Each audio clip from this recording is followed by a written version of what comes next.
எல்லோருக்கும் வணக்கம். பேச் கைவ் சேனலுக்கு உங்களை அன்புடன் வரவேற்கிறேன். இன்னைக்கு நம்ம ஒரு பாரம்பரியமான ஒரு கொழுக்கட்டை பார்க்க போறோம். இது அநேகமா பலருக்கும் தெரியறதுக்கு வாய்ப்பில்லைன்னு நினைக்கிறேன். ஒரு சில வீடுகளில் தான் இந்த கொழுக்கட்டை செய்வாங்க. வயிறு சரியில்லைன்னாக்கா இது வயிற்றை சரி பண்ணக்கூடியது. அதனால தான் இதை கொழுக்கட்டையா செஞ்சு கொடுப்பாங்க. வயிறு சரியில்லாத சமயத்தில் வயிற்று புண்ணெல்லாம் ஆத்துறதுக்காக. இதை நம்ம விநாயகர் சதுர்த்திக்கோ இல்லை பண்டிகை காலங்கள்லையோ இந்த கொழுக்கட்டையும் செய்யலாம்.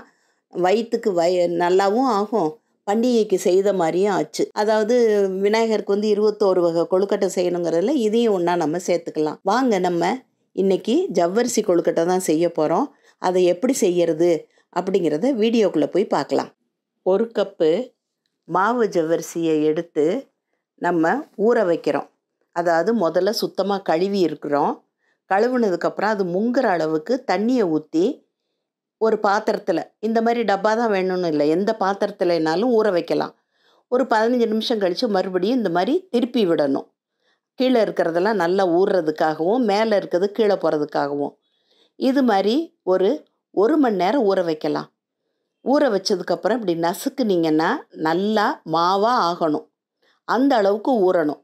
தண்ணி ஒரு வேளை பத்தலைன்னா லேசாக 1 ஸ்பூன் அளவுக்கு தெளித்து விட்டுக்கலாம்.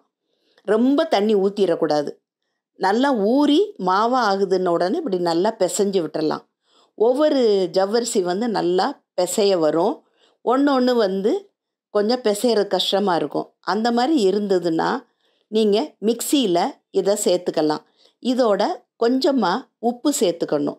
இல்லைன்னா வெளி மாவு கொஞ்சம் உப்பு இல்லாமல் அவ்வளோ டேஸ்ட்டு கொடுக்காது. அதனால் கொஞ்சமாக உப்பு போட்டுட்டு பல்ஸ் மோடில் ஒரு 2-3 திருப்பினீங்கன்னா நல்லா மாவாக ஆயிரும்.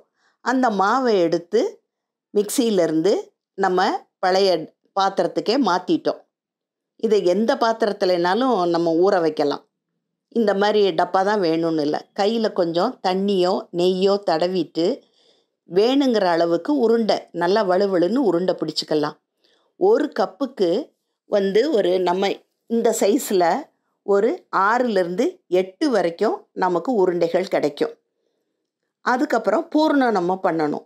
கொழுக்கட்டைக்கு பூர்ணம் பண்ணுற மாதிரி தான். தேங்காய் துருவலை எடுத்துக்கிட்டோம். ஒரு 1/2 கப்புலேருந்து 3/4 கப்பு. அதோட 1/4 டீஸ்பூன் அளவுக்கு ஏலக்காய், 1 டீஸ்பூன் அளவுக்கு நெய் விட்டுட்டு 3/4 கப்பு அளவுக்கு நம்ம எந்த கப்பில் எடுத்துருக்கோமோ அதில் 3/4 பங்கு அளவுக்கு வெல்லம். இல்லை உங்கள் வீட்டுக்கு வெல்லம் கூட வேணும்னா சரிக்கு சரி எடுத்துக்கோங்க.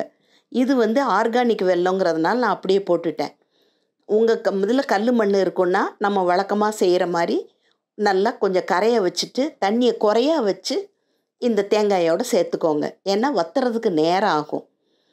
இந்த மாதிரி நல்லா ஒன்று சேர்ந்து கொதிக்க ஆரம்பித்த உடனே நம்ம அடுப்பை ஆஃப் பண்ணிடலாம். அப்படி இல்லைன்னா உருட்டை வரணும். இந்த மாதிரி உருட்டை வந்துருச்சுன்னா பக்குவமாயிருச்சுன்னு அர்த்தம். ரொம்ப கதாயிருச்சுன்னா இன்னொரு பாத்திரத்தில் மாற்றிடுங்க. இப்போ நான் இட்லி வேக வைக்கிற பாத்திரத்தில் தண்ணியை ஊற்றி தண்ணியை கொதிக்க வச்சுட்டு இந்த கொழுக்கட்டையை செய்ய போகிறேன். கையில் கொஞ்சம் நெய்யை தொட்டுட்டு உருட்டி வச்சுருக்க உருண்டையில் ஒன்றை எடுத்து நம்ம பின்னுவோம் இல்லையா, அரிசி மாவில் மோதகம் கொழுக்கட்டையெல்லாம் பின்னுற மாதிரி. இல்லை இப்படி நீங்கள் கையில் வச்சு தட்டுறதுனாலும் தட்டிக்கலாம், அதுவும் உங்கள் பிரியம். இந்த மாதிரி கொஞ்சம் குழிவாக வச்சுட்டு நம்ம செய்து வச்சுருக்க பூரணத்தை கொஞ்சம் குறையா வச்சுக்கோங்க. நிறையா வச்சிட்டிங்கன்னா உருட்ட முடியாது. அதுக்கு தேவையான அளவுக்கு பூரணம் வச்சுக்கணும். வச்சுட்டு நல்லா இப்படி கொழுக்கட்டை மாதிரி சேர்த்து விட்டுட்டு உருட்டி விட்டுருங்க. இதில் விரிசல் வர்றதுக்கு வாய்ப்பே கிடையாது. வேகும்போது விரிசல் இருந்தால் கூட நல்லா ஒன்றோட ஒன்று ஒட்டிடும். இந்த மாதிரி நல்லா உருட்டிடுங்க. வலுவலுன்னு உருட்டி அந்த இட்லி தட்டில் நம்ம ரெடி பண்ணி அதை அரேஞ்ச் பண்ணிக்கலாம். வரிசையாக உருட்டி வச்சுக்கலாம். இப்போ எல்லா உருண்டைகளையும் இதே மாதிரி உருட்டி பூரணம் வச்சு மறுபடியும் உருட்டி வச்சிட்டோம்.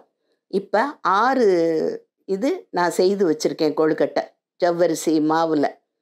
கொஞ்சம் உப்பு போட்டிருக்கோம். உப்பு போட மறந்துட்டிங்கன்னா டேஸ்ட் அவ்வளோ நல்லா இருக்காது. இது மருந்தும் பிரசாதமும் கூட. பிரசாதங்கிறதே நமக்கு மருந்து தானே. இந்த மாதிரி வச்சுட்டு இது ஒரு 5லேருந்து ஒரு 10 நிமிஷம் வரைக்கும் நீங்கள் வேக வச்சாலே நல்லா வெந்துடும். நீங்கள் எடுத்து பார்க்கும்போது நல்லா மேலே பளபளன்னு தெரியும். ஜவ்வரிசியெல்லாம் பாயசத்தில் வெந்தா இருக்கே கண்ணாடி மாதிரி, அந்த மாதிரி ஆயிரும். உடனே சூடோடு எடுக்காமல் கொஞ்சம் ஆறின உடனே ஒரு கரண்டி வச்சு நீங்கள் எடுத்துக்கலாம். இதுக்கு வந்து கொஞ்சம் தேங்காய் பால் எடுத்து அதோட கொஞ்சம் சுகர் சேர்த்துருக்கேன். ஏன்னா கொழுக்கட்டைக்குள்ளே பூரணம் தேங்காய் இருக்கிறதுனால இதில் சுகர் சேர்த்துருக்கேன். தேங்காய் பால் பிடிக்காதவங்க வெறும் பால் கூட நீங்கள் விட்டுக்கலாம். அதோட ஏலக்காய் தட்டி போட்டு இந்த கொழுக்கட்டையை அதில் வச்சு சாப்பிடணும்.